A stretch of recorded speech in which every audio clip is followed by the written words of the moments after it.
看一看傍晚的阳光，哇，真的漂亮！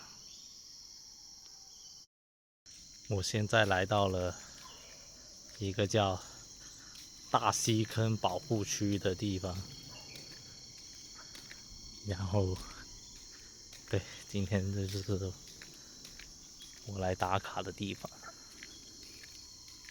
又唔記得咗，由呢條視頻開始，我後邊所有嘅視頻都係攞粵語嚟講啦，除非話遇到有人同我傾偈，我就話講返普通話同英文。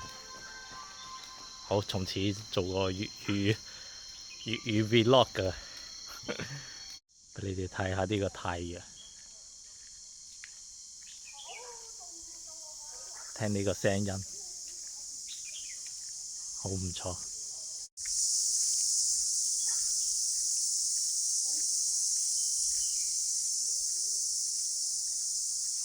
睇一下呢個大西坑嘅地圖，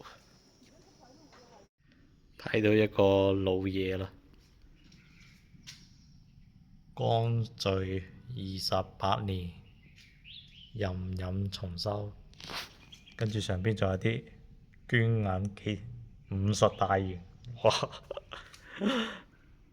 呢度就係佛寧村嘅祠堂，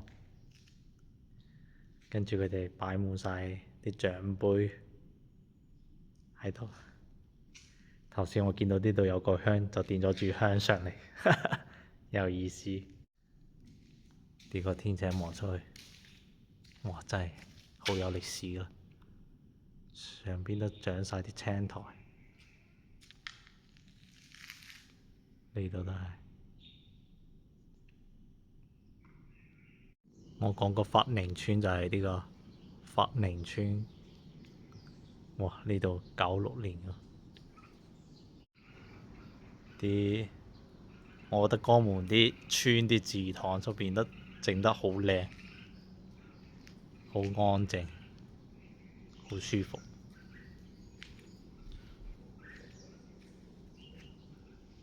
發現仲有驚喜，呢度寫有字光緒癸子年啊，陰科。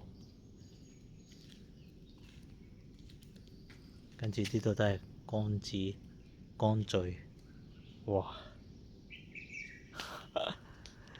唉，我真要學識講多啲白話先得。我發現我好多啲字已經唔知道白話點讀啦。俯瞰一下佛寧村呢度個環境，我覺得非常之唔錯。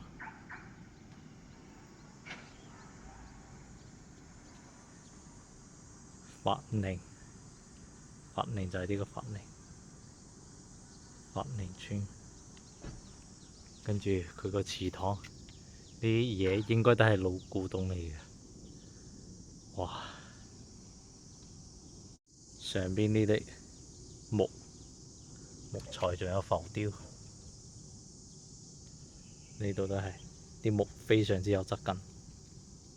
哇！走啦，